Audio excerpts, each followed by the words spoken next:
All right, we're live to tape. So, good morning once again.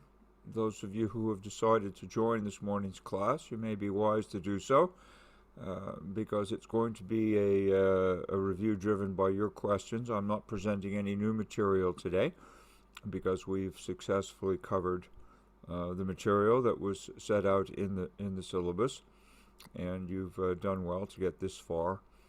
I know that some of you will probably be happy to complete this course, and you may never take another philosophy course, but at least you will have had hopefully some benefits of this one. And I know that many of you are now interested in philosophy in addition to your other interests and have found some immediate relevance of this course to your interests. So I would, in that case, certainly encourage you to take more philosophy electives. We have a great department. We offer a large variety of upper level philosophy electives, and you're more than welcome to enroll in them, and I will look forward to seeing some of you possibly in a future class. Okay, so that's just a little bit of preamble. But the main purpose of today's, yes, it's easy, Sophie, to minor.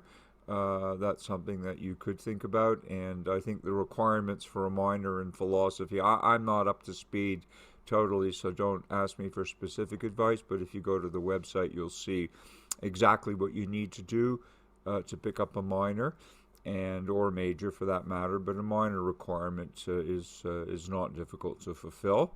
And it also is good on your transcript, because often if you're applying to graduate schools, or indeed if you're applying to a professional school such as law or medicine or engineering, then a philosophy minor is actually very useful. It will count in your favor, and will possibly help you to compete effectively for places in these professional programs that generally have a lot of applicants.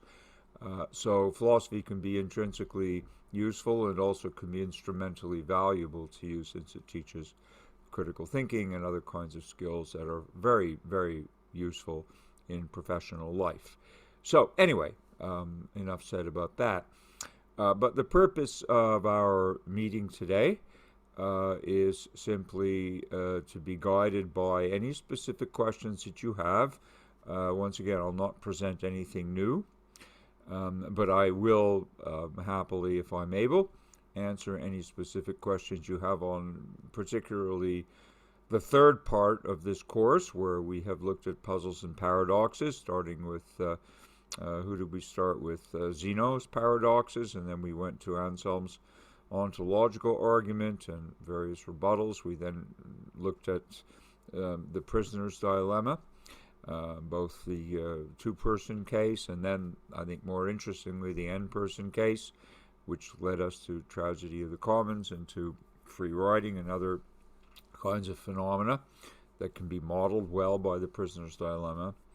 And then ultimately we looked last week at Newcomb's problem, which is more of a game than a real-world scenario, but nonetheless has these two rather surprising real-world kinds of applications.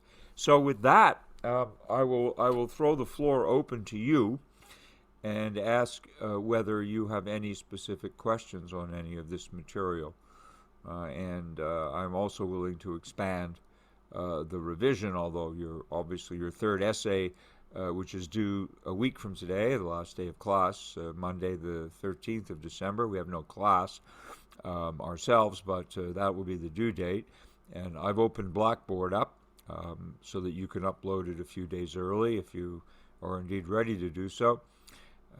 But in any case, if you have any questions about this third set of topics, or the third set of readings that we've covered, or indeed any broader questions, I will also entertain once we address specific issues that you may choose to raise. Okay, so over to you. Does anybody want to ask anything? You can enter your question in the chat room if you like, or you can speak it verbally, as you prefer.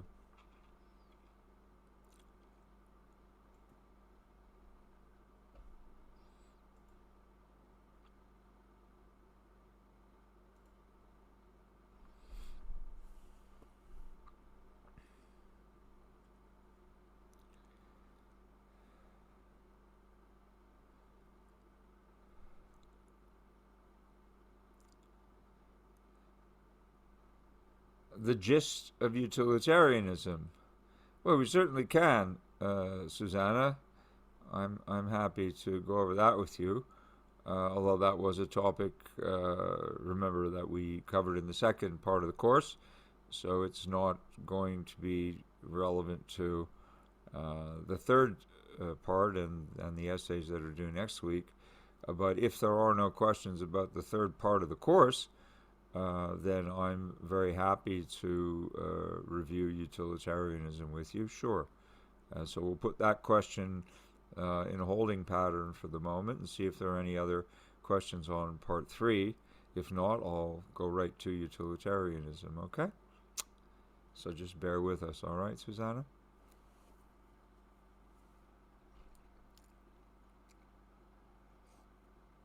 Is this okay? So Jesse asks, how could one sum how modern physics disproves Zeno's paradox? Which one specifically? Do you have one in mind? There are 4. We've covered 3 of them. Which one specifically would you like to look at? Achilles versus the tortoise. Okay, well, the key with Achilles versus the tortoise is, remember that Zeno is acknowledging that Achilles is a much faster runner, we know, than the tortoise, and he's also going to give the tortoise a head start. So that paradox, if you remember it, and I hope you do, it begins with the tortoise getting a head start, and then when the tortoise reaches a certain point, the Achilles is allowed to start the race. And Zeno's argument is that let's say the Achilles let's say the tortoise went a certain distance d, down the track, and then Achilles was allowed to start. Well, by the time Achilles gets to where the tortoise was at D, the tortoise will still be a little further ahead, right? Like D1. And then by the time Achilles makes up that distance, which is a much smaller distance than D, nonetheless, the tortoise will have moved ahead a little further and will be, therefore at D2. And so on ad infinitum. And so the conclusion one draws from this is that Achilles can never catch the tortoise, because whenever Achilles catches up to where the tortoise was, the tortoise is always going to be just a little bit further ahead. Yeah. So the argument is from Zeno that therefore there's no way that Achilles can ever catch the tortoise, and this is the gist of his paradox. I'll share the picture with you if I'm able, just so you can have a look at it. You may remember the diagram. If I can find it here, I'll be happy to pull it up, but it looks like Blackboard is not cooperating with me this morning, so I'm having a little bit of trouble. Sometimes Blackboard cooperates and sometimes it doesn't. I have the picture on my screen, but let me try again to share it with you, just so we can have a look at the diagram as we speak. Okay, I'll see if Blackboard will cooperate now. Here it is.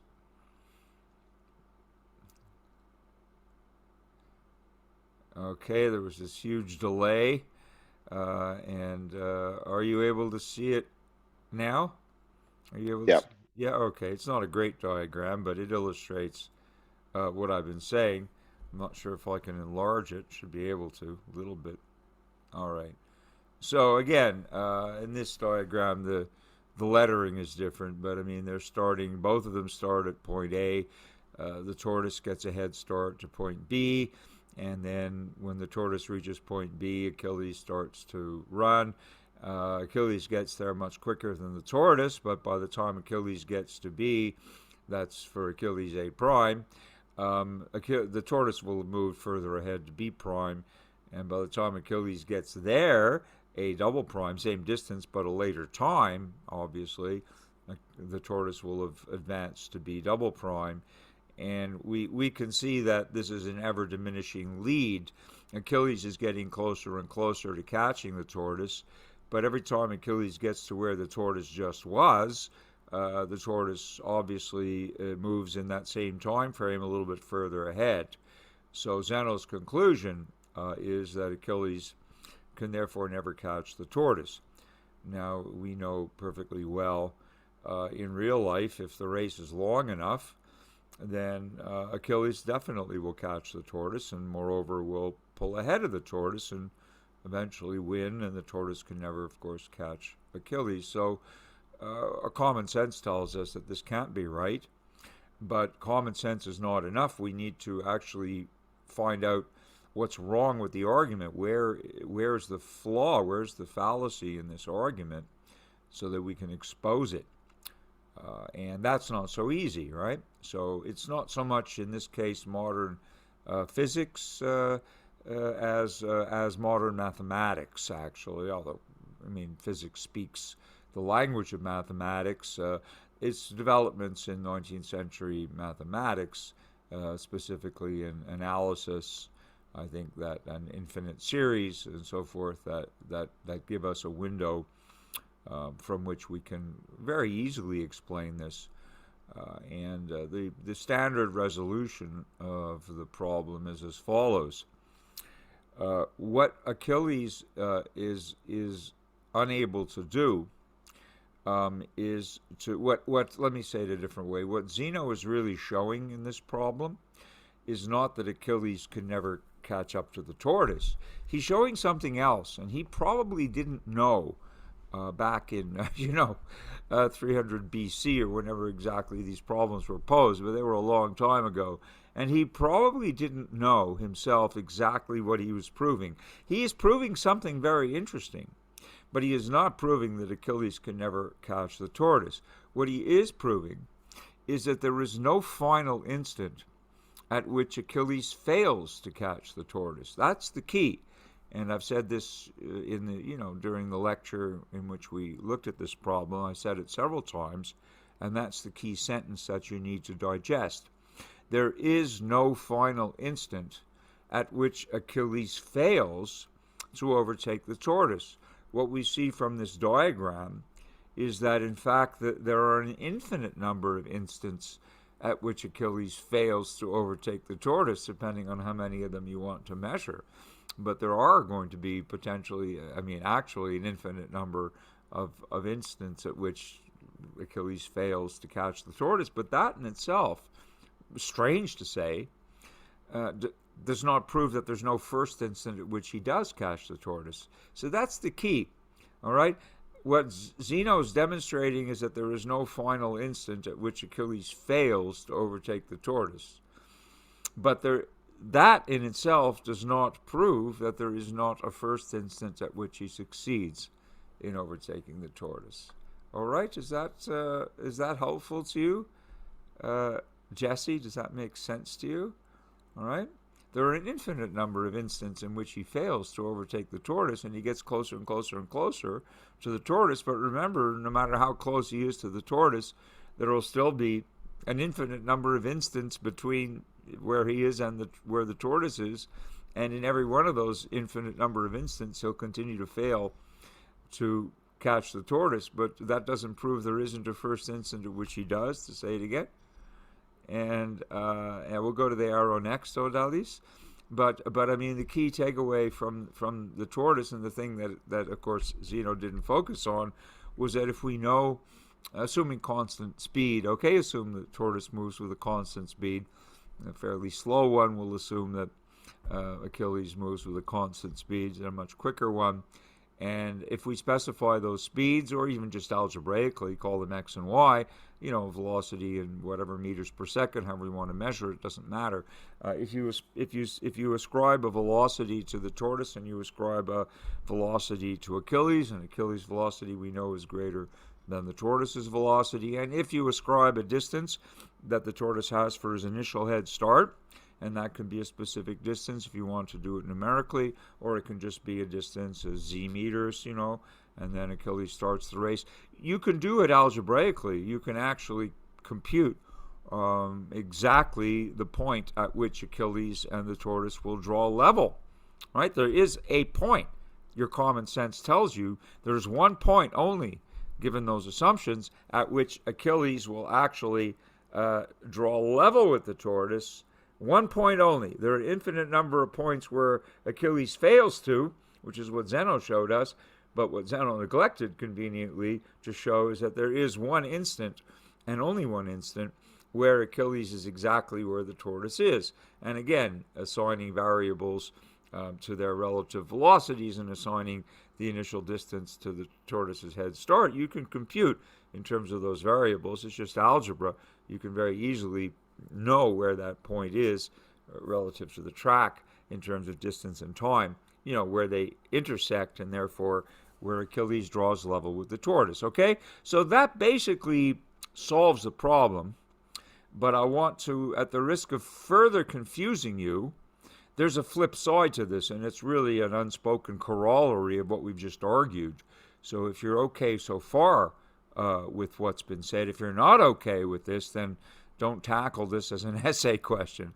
But if you're okay with this, then there's a curious feature beyond it, and that is it's just the same argument applied to the tortoise's falling behind, or Achilles' lead. Once they are level, all right, once Achilles catches the tortoise and they are level at that same point, from then on, Achilles will be ahead of the tortoise, right? For the rest of the race, Achilles will go further and further ahead of the tortoise. That's what common sense tells us. But what's not commonsensical, and it's another problem that has to do with infinity, just as there is no final instant at which Achilles fails to overtake the tortoise, there is one instant at which they draw level, but after that, there is also no first instant at which Achilles succeeds in going ahead of the tortoise, even though we know he will, and we know that in any amount of time that you choose to measure arbitrarily after that point where they're level, Achilles will be ahead. We know that, whether you take a millisecond or a nanosecond or a second or however much time or little time you want to measure, that during that time Achilles will pull ahead. That's clear. But by the same token, there is no first instant at which Achilles pulls ahead. Because again, if I ask you what's the next biggest number, let's say after the number 1, you can't answer, because there is no next biggest number. Whichever number you want to mention that is slightly larger than 1, we can always find another number between that number and 1, right? We can always infinitely divide any interval. So it means that there is no first instant at which Achilles overtakes the tortoise either. Zeno didn't mention that. So there is an instant at which they draw level, and then after that Achilles will always be ahead, but there's no first instant at which he's ahead. Okay? That's a further important point about the whole timeline, right? Is that also clear, Jesse and others?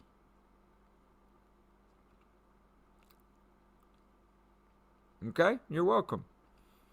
So it's just counterintuitive, because we know in common sense terms we know what happens. But if we start drawing upon the possibility of infinitely dividing space and time, then we get into this curious, definitely very curious set of considerations. Now about the arrow, the arrow's Odalius is a little bit more complicated, but not really. It's going to eventually, the resolution of that will repose on similar kinds of considerations. But just to refresh your memories, those of you who don't remember, the arrow is interesting in its own right. Remember how it goes. Zeno says that an arrow that's shot from a bow cannot possibly fly through the air. And the reason he gives, or his argument, is as follows. Imagine, says Zeno, that the arrow is flying through the air. And imagine, well, I'll draw this up, okay? Might be easier, although I've certainly claimed no talent at drawing. I think I'll put this on the whiteboard and just to give you the picture. I think it will be easier if I do it that way. So just bear with me a second while I find the application here. Whiteboard, there it is.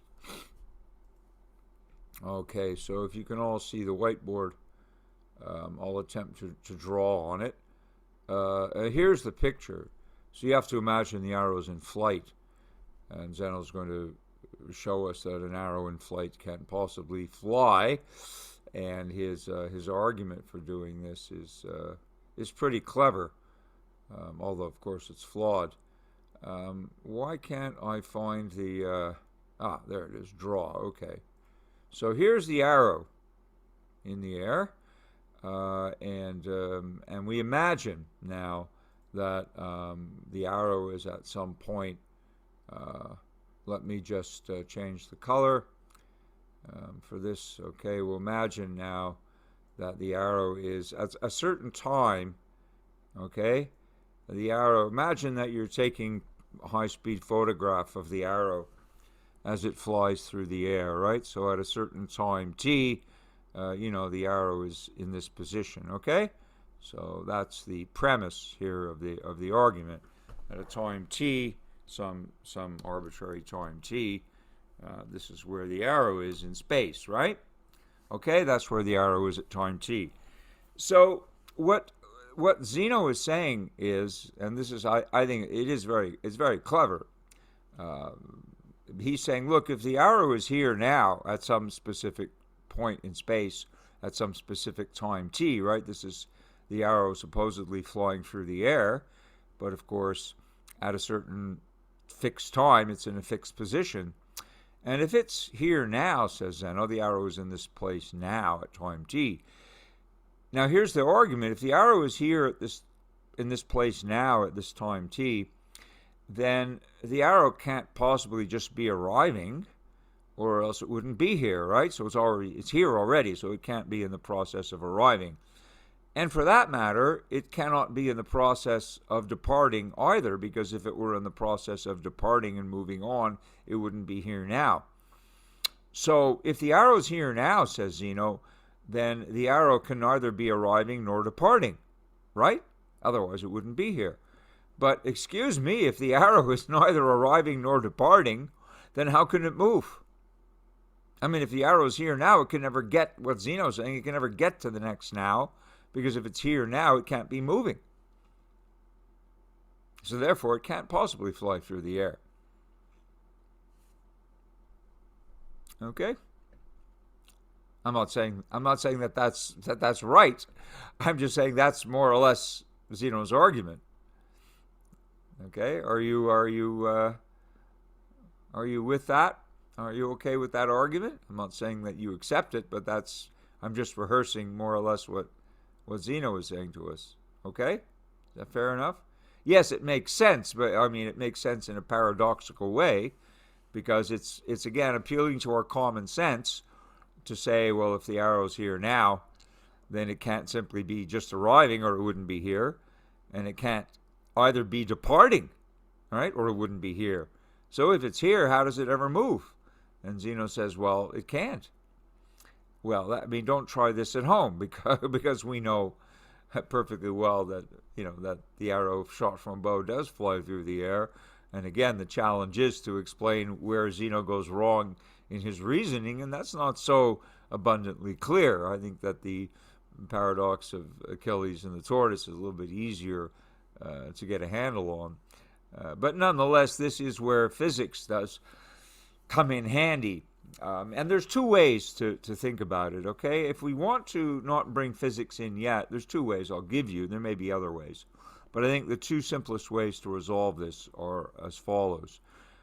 Firstly, bear in mind what we established about the Achilles and the tortoise paradox, that there's no last instant at which Achilles fails to overtake the tortoise, and there's no first instant at which Achilles succeeds in overtaking the tortoise, so we can't ever get to the next instant because there is no next instant.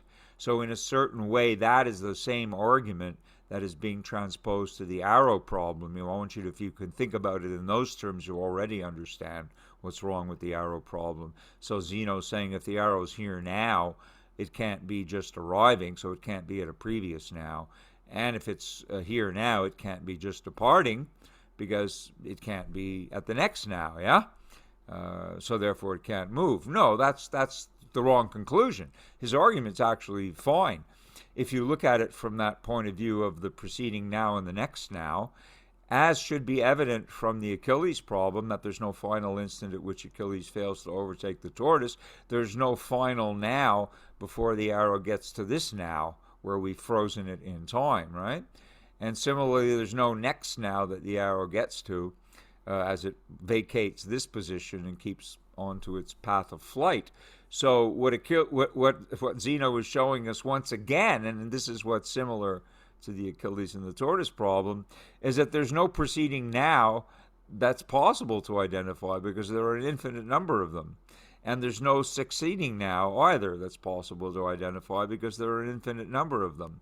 So wherever the arrow is at a given point in time, there is no preceding now and there is no next now. There are rather an infinite number of nows and on either side of the trajectory. But that certainly doesn't mean that the arrow isn't moving.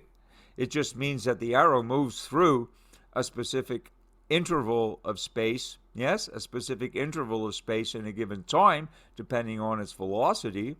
But in the process of doing that, it's going to traverse an infinite number of infinitesimal nows. But just because we can't define the now previous to this moment t, and just because we can't define the now that's after this specific moment t, it doesn't mean that the arrow isn't moving. It just means that it can never get to the next now because there isn't a next now. Is that clear at all? That's a more abstract way of understanding the problem in terms of the previous problem. I'll give you a much more concrete way in a second, but I just want to see if that it's following the same pattern, Jesse, of logic that pertains to the infinitesimals, okay? That there is no preceding now and there is no next now. So that doesn't, however, prove that the arrow can't move. It just means that it can't ever get to the next now, because there are going to be an infinite number of them. However you choose to define its velocity in units per time, right? Spatial units per time. However you do that, whether it's in meters per second or miles per hour or whatever, there's never going to be a next now, and there's never going to be a previous now. Rather, there will be an infinite number of them. But that doesn't prove the arrow isn't flying. Now, that segues into a much more, I think, comprehensible picture, which we get from a simple equation. So let me show you that, which is the physics. I mean, it's high school physics. If you skipped high school physics, you'll get it now. Well, now, so to speak. Because even when we say the word now, we don't really mean now, yes? Because remember this, I mean, when you say something like with the word now, and if I say pay attention now, just in the process of uttering that word now, how many nows are there? How many nows have I used up just in the few, perhaps hundredths of a second that it takes to say now, or a few thousandths of a second it takes to say now? How many nows does that contain?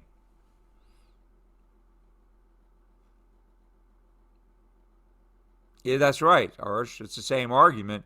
So even when you say now, you're not saying now. You're already in the act of saying now or writing now. You're already identifying an infinite number of nows. So now isn't really now, and that's one way to understand the problem. But if you want the simple physics, it's this, that what we understand by distance, right? The distance that an arrow covers, let's say d, is equal to its velocity, all right, times the time. Yes, that's the standard the standard equation of translation, right? The distance the arrow travels is always going to be measurable by the product of its velocity, which we assume constant, and the time.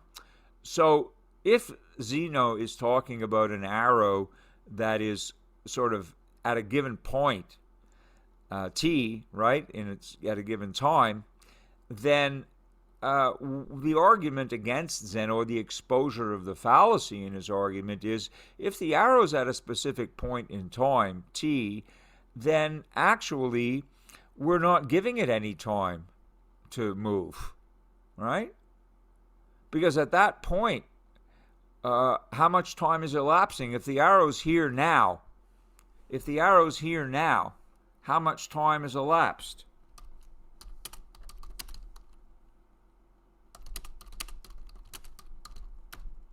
If the arrow's here now, as that diagram shows, right? How much time has elapsed? This is the solution to the problem. Basically, this is the answer to Zeno, who says the arrow's here now. If the arrow's here now, how much time has elapsed? 0, exactly, Arsh. So that means that d, the distance the arrow travels, self-evidently, regardless of its velocity, is going to be the velocity that the arrow possesses times 0, right? Which, to nobody's surprise, equals 0, right? Agreed? So if the time that we're giving the arrow to move is 0, which we are, Zeno saying the arrow's here now, so that amount of time is 0 time. So it should not surprise anybody that if we multiply the velocity of the arrow by 0 to get the distance it travels, well, we get 0, right? 0 times anything is 0. And so obviously the answer to Zeno is, well, look, you're not giving the arrow any time to travel. That's why it hasn't gone anywhere, Zeno. It's not because it's not moving. It's because you've given it 0 time in which to express its velocity. Okay, it could have, in fact, a high velocity. That's why you shouldn't try this at home. Because if the arrow has a high velocity, it's going to move in time. It's just that if you arbitrarily say, well, suppose the arrow's here now, then you're arbitrarily saying that the time in which it's able to move is 0, which to nobody's surprise gives back a result of 0 distance traveled in 0 time. But that does not mean, just because it travels 0 distance in 0 time, does not mean that its velocity is 0. Is that clear?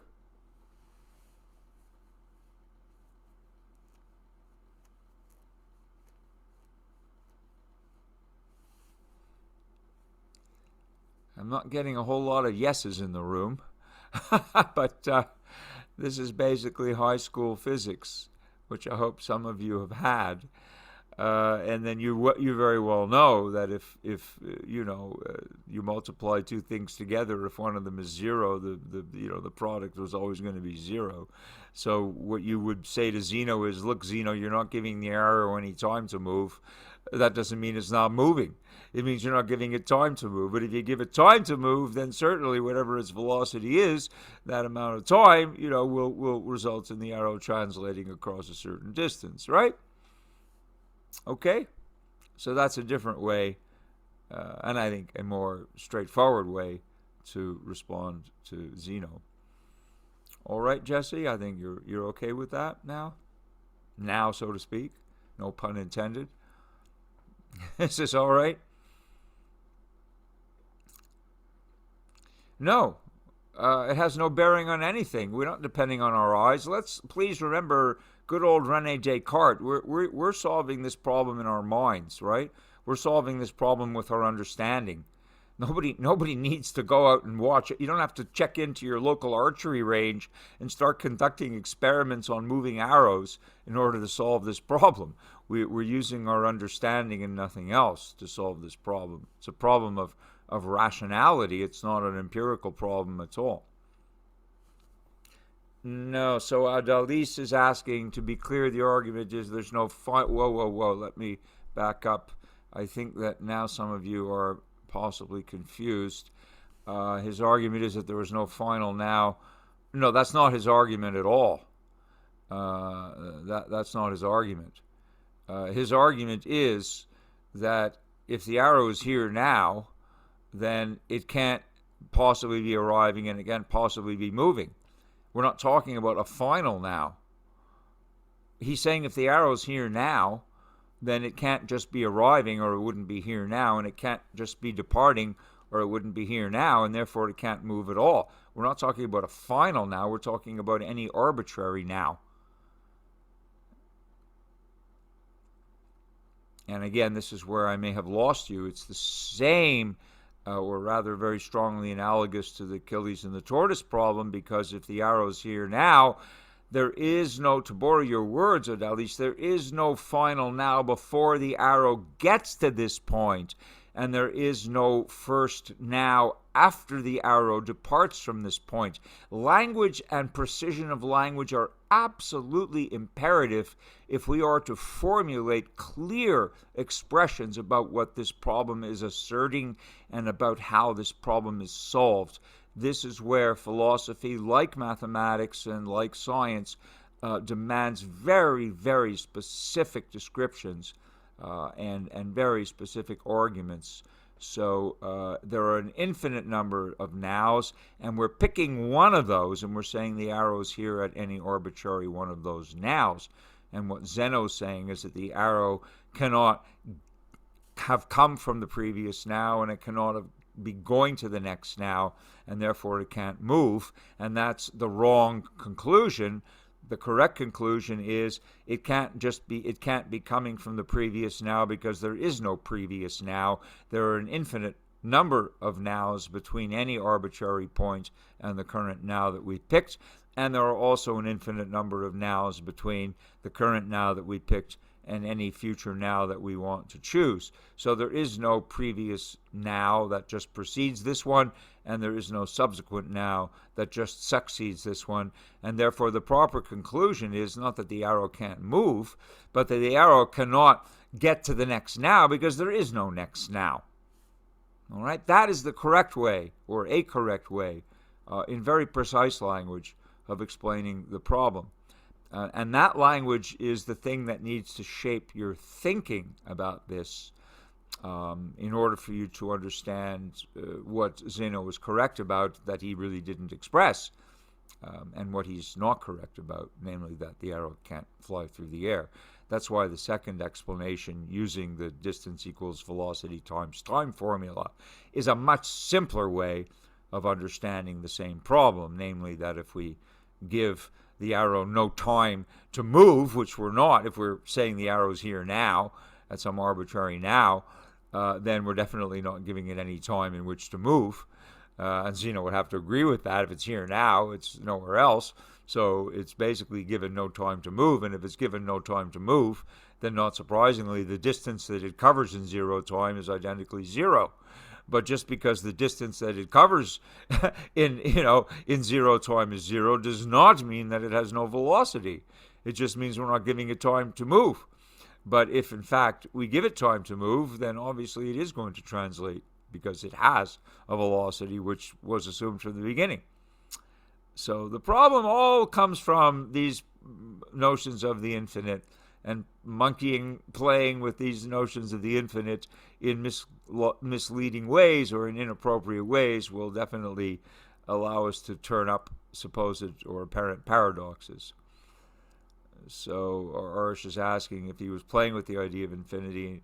Yeah, but he was. I mean, he was trying to show that if you try to divide space and time, you end up with paradoxes. He was not very much a fan of the division of space and time. So he was trying to show that we really can't divide space and time, okay?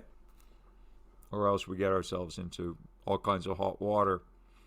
And his paradoxes do indeed, exactly, that's correct, Arsh. His paradoxes all have this in common, and they all revolve around this business of infinitely dividing space and or time, okay? That's correct.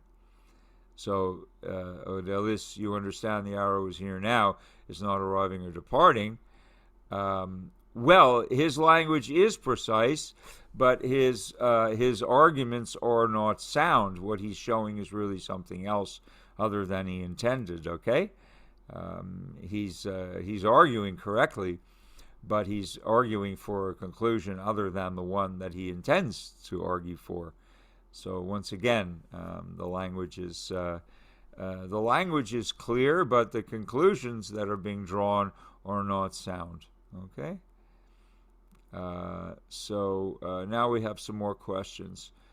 For one of the essay questions, it talks about which part specifically we need to change to refute Zeno.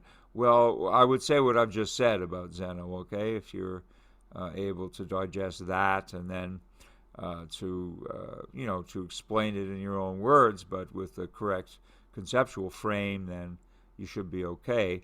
Aristotle did. Aristotle said a lot of things about these paradoxes and others. And you can go to Aristotle. I'm not going to spoil it for you.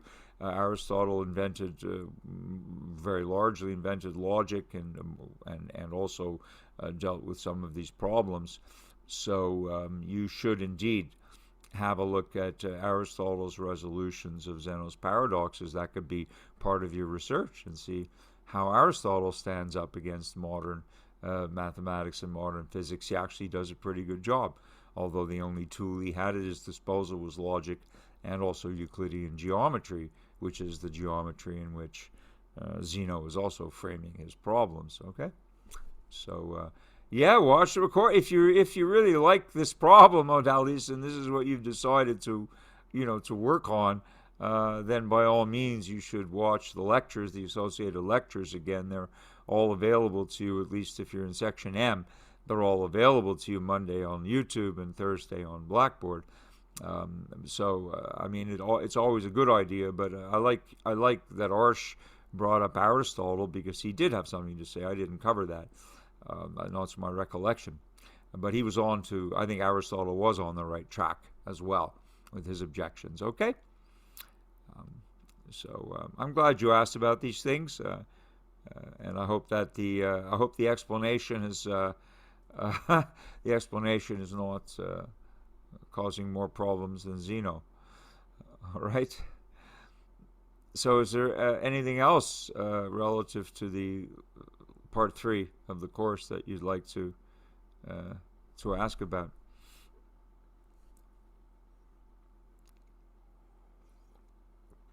Susanna wants to know about the person who argued against Anselm. Well, there were many. The one in Anselm's own text, right, is the monk Gonilo, and he raises a very good objection. Gonilo is the monk who Anselm actually mentions in his text. Okay, is that the one you're thinking of, Susanna? Yeah, okay. So if you read Anselm, and I think the extract in your textbook definitely has that in it, or it should. If not, just go online because you'll find them, or just Google Gonilo, and you'll probably pick up those extracts that incorporate Gonilo's objection, and Anselm answers him. Of course, Anselm's answer is itself as dubious as his argument, but he answers him in a way that's consistent with his argument. So Gonilo does not go and set sail looking for the perfect tropical island just because he says, well, if we can conceive the perfect tropical island, then it must exist. Anselm says it's not the same thing as conceiving of the greatest conceivable being.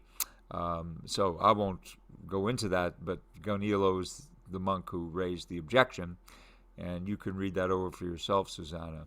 The other set of objections, which are more contemporary, although of considerable vintage, some of them, are in this link, which is in your Google Drive folders, right?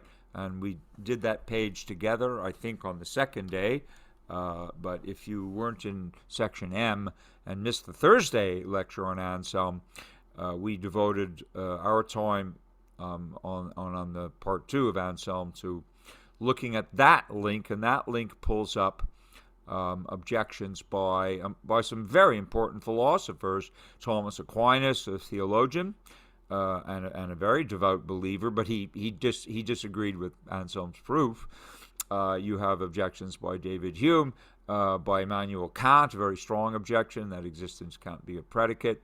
And then you have some satires on Anselm by much more contemporary philosophers. Kant is late 18th, early 19th century. You have some 20th century and 21st century objections, which are satires, the devil argument, the least devil argument, the worst devil argument, and so forth, which are meant to satirize Anselm's proof. But that link has all of those summaries on one page. So you have a lot of material there if you want to tackle Anselm's problem and some pertinent objections that might be raised to it. All right? Is that fair enough, Susanna? You okay with that? Yeah, you're more than welcome. Okay. So we've more or less covered now Zeno and Anselm. Are there any questions about the prisoner's dilemma? If we're going to go in chronological order.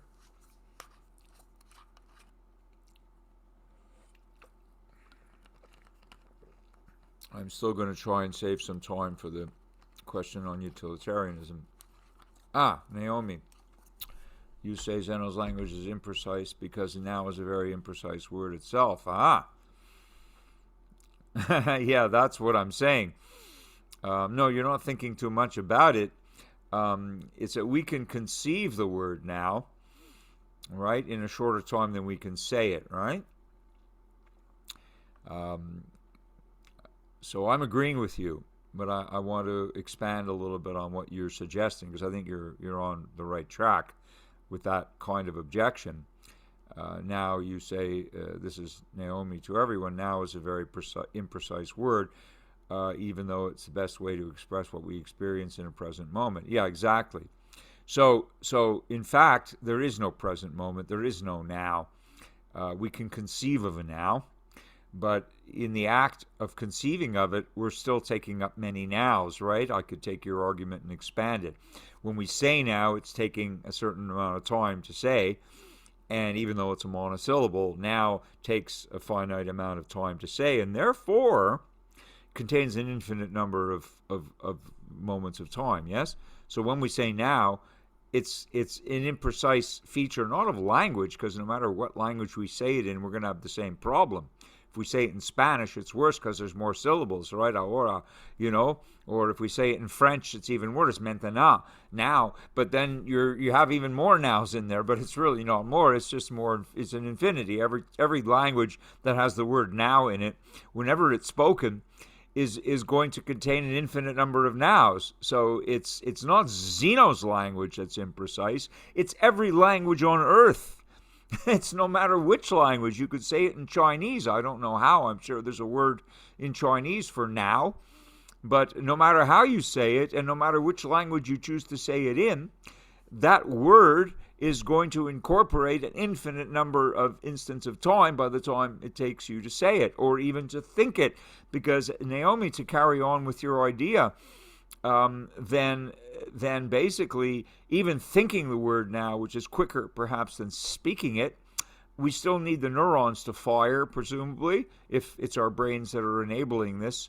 So, it takes a millisecond or so, whatever, how much time it takes for the neurons to fire. So even there's an infinite number of nows. So now doesn't really refer to what it claims to refer to. And you're right about that.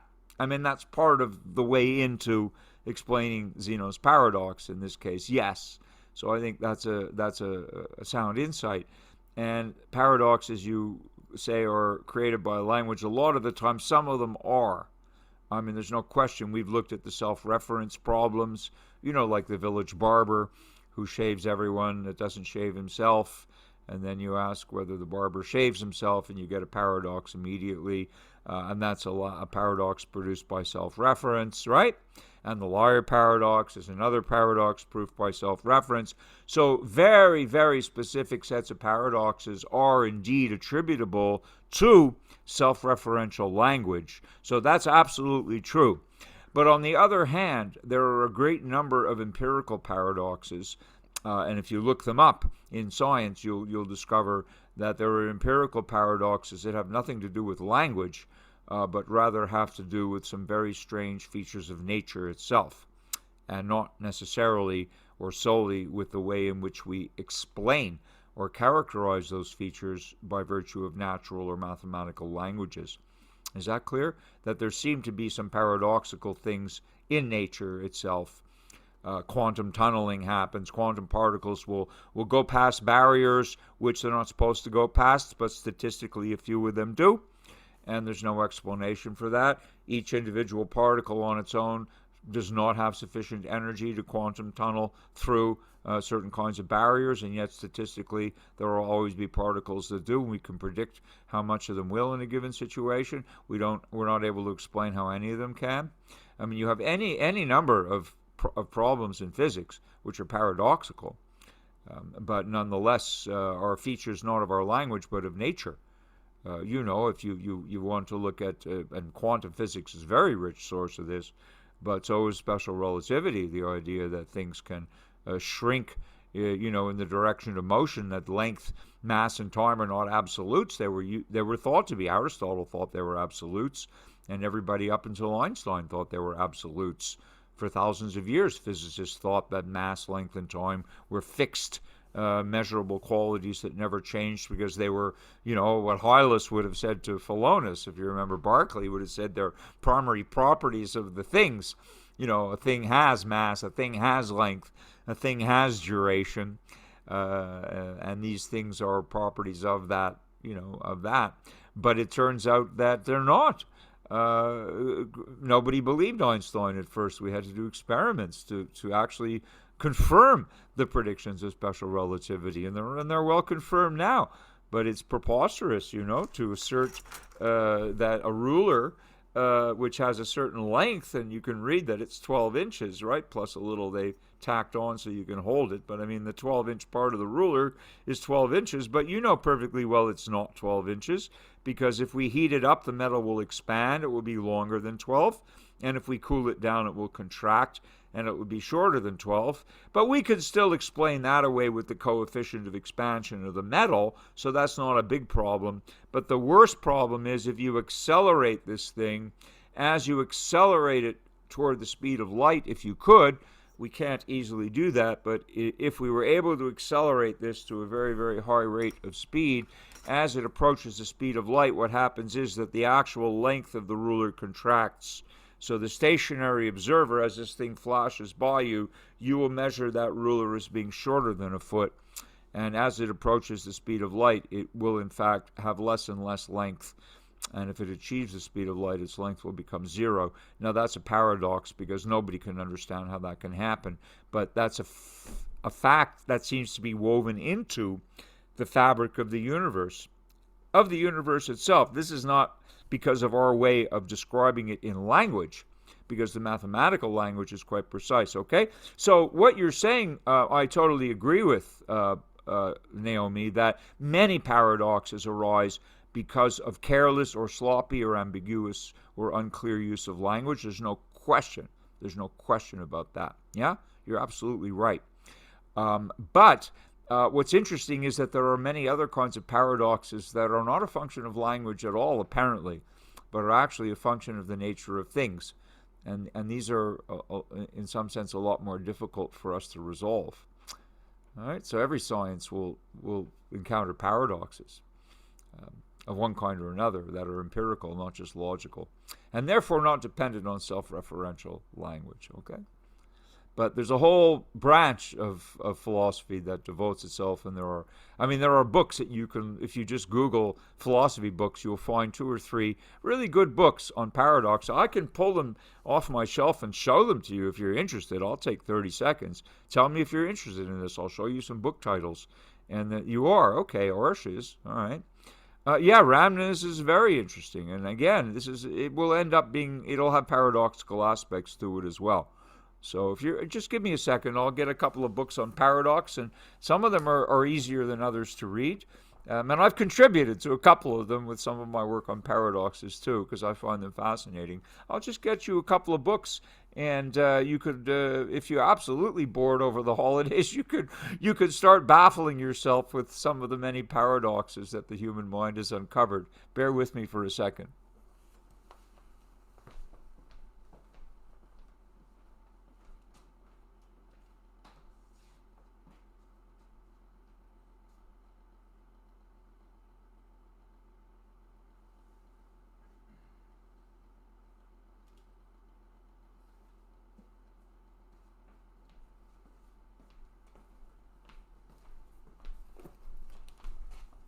All right. I'm lucky this morning you picked a topic that I have, I can lay my hands on these books at very short notice. All right, here's a fairly easy one. It's called Paradoxes from A to Z by Michael Clark. Can everybody see this? I'm holding it up to the camera. Okay? Can you all see that? Paradoxes from A to Z. So I'll put that into the chat room. Okay, this is a really good one. It's got all kinds of paradoxes, and not just the ones we've looked at. So that's one. I'll put that in the chat room if you're interested. Paradoxes from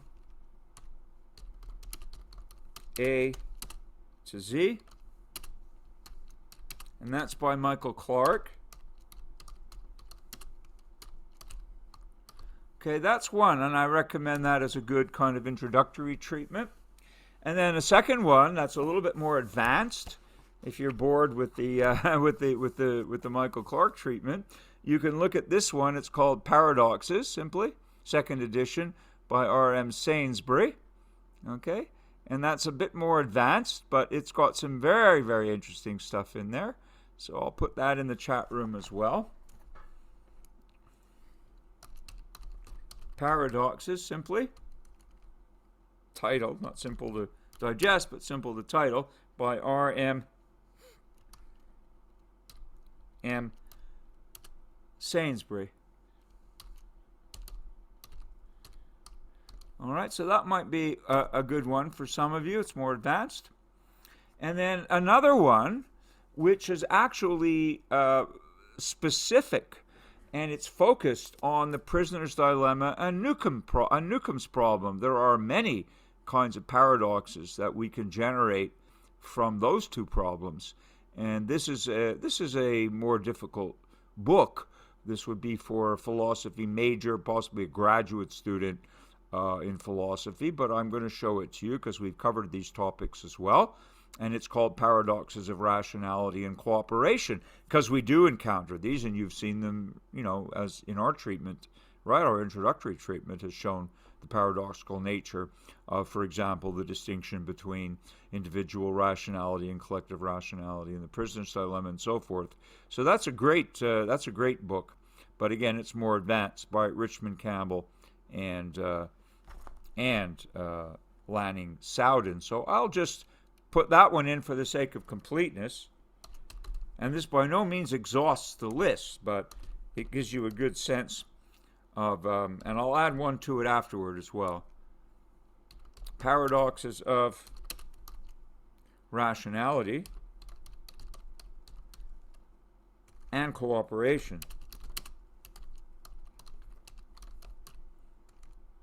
Okay?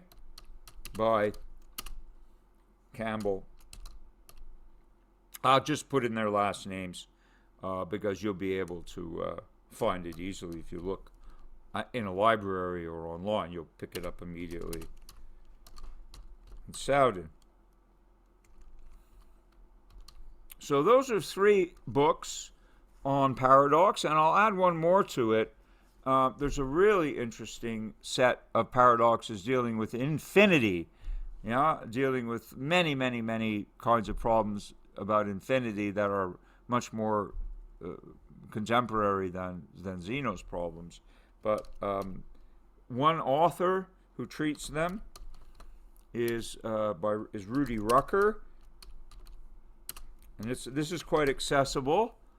This book you don't need to be a mathematics major, although you have to have a good logical mind, a good mathematical mind. But he deals with many, many paradoxes of the infinite, and that includes, of course, the famous work by Cantor. Includes the work by Cantor, who is the one who really developed the modern conception of infinity by showing us that there are potentially an infinite number of different infinities of larger and larger magnitude. In case you think infinity just means increasing without bound, Cantor demonstrated that some infinities are larger than others, possibly, and that's also paradoxical to us, right? Is randomness possible? Well, Arsh, I think I was avoiding that question, and I think that what we get because this is not strictly pertaining to our course, but the short answer is that what we can demonstrate is that there are certain processes and certain sequences of numbers which have the properties of randomness, all right? So we can specify what kinds of properties that a certain data set would have to have in order for us to say that it looks random. But what's paradoxical is, of course, that computer-generated sequences of random numbers are deterministically generated. They're not random at all, but they're deterministically generated according to an algorithm that ensures that they have all of the properties that one would wish to ascribe to a random set. Okay? So you can have deterministically generated sets of numbers that appear to be random and which are as good as random, precisely because they have those properties, but they're not generated randomly. So is randomness possible is a really good question. Without without an algorithm, Marsh, what do we have? I mean, if you're tossing a coin and you're expecting to get a random sequence of heads and tails, and you will if it's a fair coin.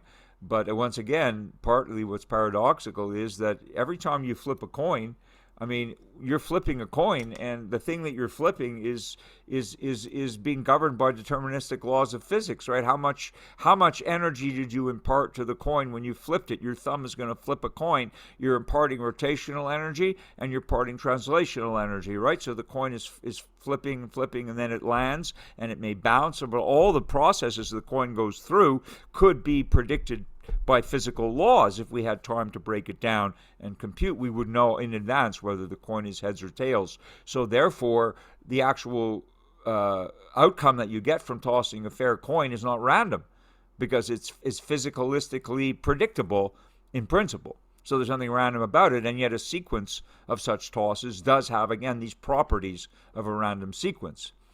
And so that has an explanation, but it's clearly not trivial, okay? So randomness without an algorithm, I don't think we can even talk about randomness unless we're talking about what is supposedly random, and that what will be attached to some process that can be described in a physical way or a mathematical way. So I don't know if we can conceive of randomness without an algorithm, all right? If that's your question. Question itself is complicated. I'm not even sure that I understand it. Okay? So that's a separate kind of a problem, all right? And the machine works, you say, because there are parts in it. We can't open it on how it works. Well, I mean, I beg to differ with you. I mean, I think that certain kinds of machines, we know exactly what they're doing. I mean, your car is a machine if you have one, and the parts of the machine are working in a specific way. And when your car is not working, that's how we are able to fix it, because we can open the engine and see what went wrong, open the hood, or do a computer diagnostic, whatever we do these days. But you can identify, if it's a machine, you can identify every part, and you can identify the function of every part. And by diagnostic mechanics, you can determine which part, if any, is not working properly and replace it. So, of course, we know how machines work because we invented them. We have blueprints for them. We built them. Computers are more complicated. When your computer hangs up, if you're using a PC, Microsoft, wants to know if it should send a report so they can try and figure out what went wrong. It's a waste of time. Nobody can figure this out.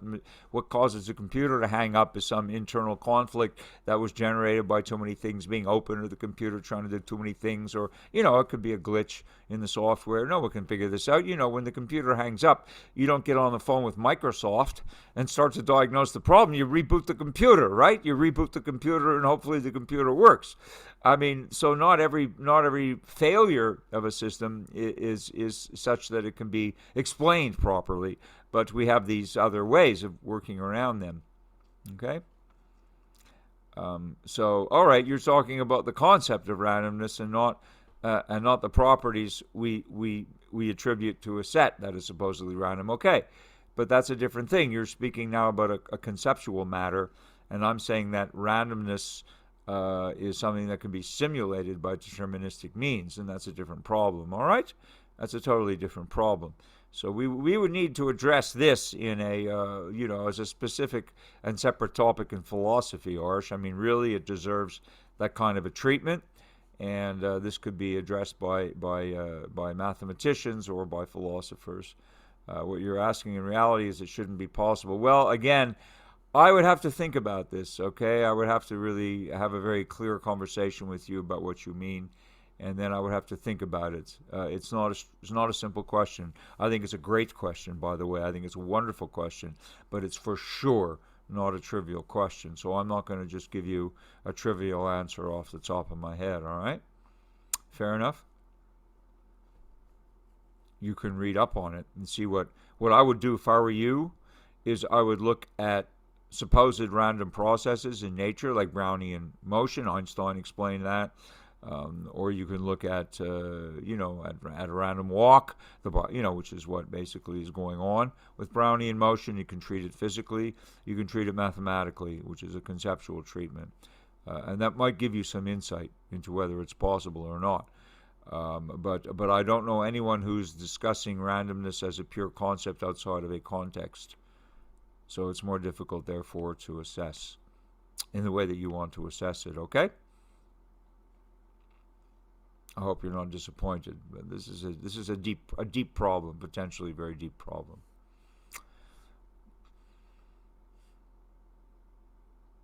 Yes, there is. I mean, just because something is unpredictable doesn't mean that it's random, exactly. As in the weather, yeah, you have chaos theory, which is the other part of this, and I think that you could, it's unpredictable. But statistically, it is predictable. You see, that's the problem. That if you're doing a macro analysis on a micro analysis, you don't know whether the particle is going to go left or right on its next move. That would be the micro analysis because we call it random, so it could be left or right with 50-50 probability if you want to use that as a way of saying it. But overall, when we have a very large number of moves that it's made, which are supposedly random, we get a very deterministic Gaussian distribution. we get something that the more moves we take, the closer it conforms to the equation. So how is that random? I mean, that's a description of something that's clearly not random, although it's unfolding in a micro scale, in a random way. On a macro scale, it looks like a very, very smooth equation. So, I mean, this is interesting to me, but I don't think we're going to get any further with it this morning. It's just like the weather. Nobody can predict the weather because nobody can detail all the boundary conditions and all the momentary things that happen. Nobody can predict where a snowflake will fall once it leaves the cloud because there are too many changes on the way down in terms of wind and temperature and atmospheric pressure and all kinds of other conditions that will affect the trajectory and the snowflake shape and, the resistance to the air and all these myriad of factors which will influence where that snowflake eventually lands. Nobody can predict it. Unless we had all of those parameters and we could program them into a computer, we could predict it, but nobody can get inside of that snowflake and make those measurements, so it's not predictable by us, okay? But it doesn't mean that it's random, because it's actually all deterministic according to physical laws. So, I mean, I'm agreeing with you that some things that are appear to be random to us are still, in fact, deterministic, okay? But again, this is another conversation for another day. Okay? Thank you. All right, so I would go back to, there was a question about utilitarianism originally, I think from Susanna. Are you still in the room, Susanna? You still want a quick thumbnail sketch of utilitarianism? The gist of it is what you asked for. Are you still there? Yeah? It was just a curiosity. Well, if it's just a curiosity, go back to read Bentham and read Mill, because they're the primogenitors of this, and go back and watch the lectures if you like on utilitarianism, or read about it on Stanford or any other treatment. You'll get all that you need. You don't need me to rehash that. But I'm glad that you're curious. I think it's a wonderful thing, and it's a very interesting topic. And very applicable because a lot of policies, that we're influenced by today are supposed to be utilitarian, right? And they butt up against exactly the kinds of objections that we raised in class when we looked at the standard objections to utilitarianism, for example, that it doesn't necessarily respect individual rights, right? And we remember Mill's attempted solution to that problem on liberty. But if we look at utilitarian policies today, such as vaccine mandates, and we see they're being challenged in the courts as unconstitutional because they abrogate individual rights. You're allowed to refuse treatment, supposedly, but on the other hand, it's utilitarian. I mean, I'm giving the benefit of the doubt to that assumption that if everybody were vaccinated, perhaps there'd be fewer cases. I don't know for a fact that there would be, but it's a utilitarian assumption, right? So this is just one example of why or how utilitarianism is relevant. Every day we wake up in the morning, there's going to be some government that's going to presumably try to enforce one policy or another on account of it being utilitarian. And then we'll encounter many kinds of philosophical arguments in support of why that should be the case, but also rebutting why it should not be the case, yeah? Because once again, remember Hume's problem, we can't derive aught from his. And the other real problem about utilitarianism that we didn't discuss at length is more of a psychological problem than a philosophical one. And that is, if you're going to assert, Susanna and others, that you think that it's just in some way or justifiable in some way to apply the principle of the greatest happiness for the greatest number, providing you're not imposing the greatest misery on the smallest number. Suppose you satisfy Mill's demands so that the greatest happiness for the greatest number still respects individual rights. Okay, so you have some kind of ideal formulation of utilitarianism for the sake of argument. We still have this problem of how do you measure happiness, and we didn't discuss this at length. But I'm posing it back to you because if you're interested in the gist of utilitarianism, then at the kernel of that, you're still going to have this problem that if we're defending this notion of the greatest happiness for the greatest number as being some form of justice, we still have to ask what is happiness and how do we measure it? How can I tell whether you're happier than me? How can I tell whether both of us are happier than somebody else? How do we know when the greatest number is happy? And how do we ask them and how do we measure it? I mean, how do we measure happiness, right? Secretion of hormones, right? Yeah, well, Arch, what does that mean? We're going to hook everybody up to some machine that's going to measure our instantaneous hormone levels? Yeah, right, exactly. Install a chip in the brain. I like it, Arch. We'll install a chip in the brain, and then that chip will be sent to some, the Microsoft or Google or whoever's going to control us. Not the government anymore. It's going to be a computer system.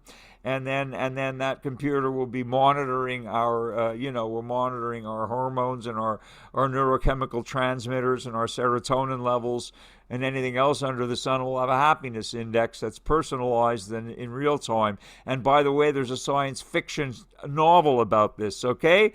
Where everybody wakes up in the morning and the first thing they have to see and find out is whether they're happy or not. It's like the stock market. They don't even know. So they have to check their happiness stock. So we're getting there. All right, we're getting there. But again, that's something that we're not close to doing, and I hope that we don't do it. But it does raise a lot of interesting philosophical and technological questions, right, Susanna and Arsh and others?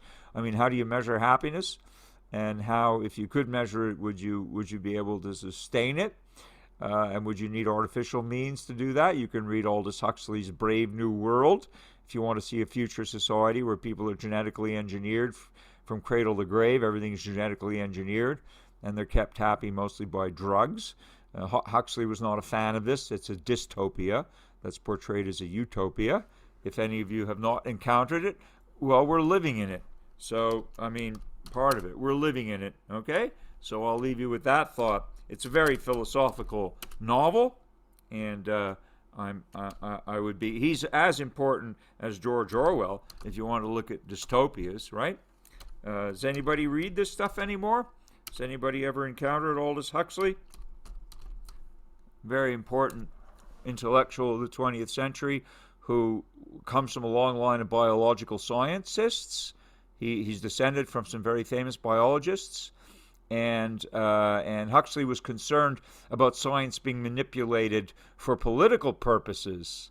Now, that has a very large amount of traction in today's society, doesn't it? If we're talking about the science, follow the science, or are our politicians following the science, or are they following the political spin on the science that they want to follow to get where they want to go politically. And how can we tell the truth?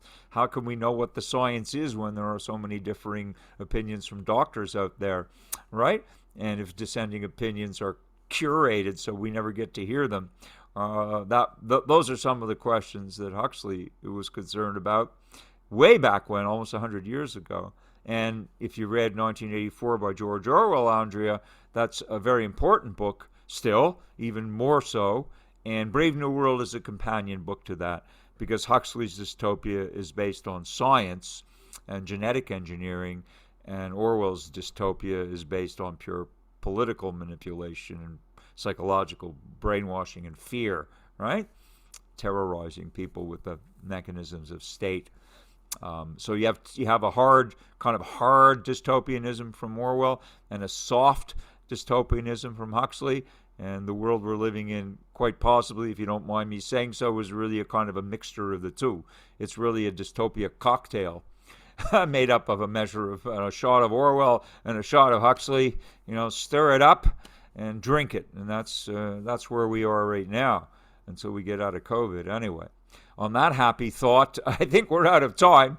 But these works of literature are also philosophical and scientific, and they do continue to speak to us, which is why they are classics. Okay, so we are in a brave new world. Yes, we certainly are.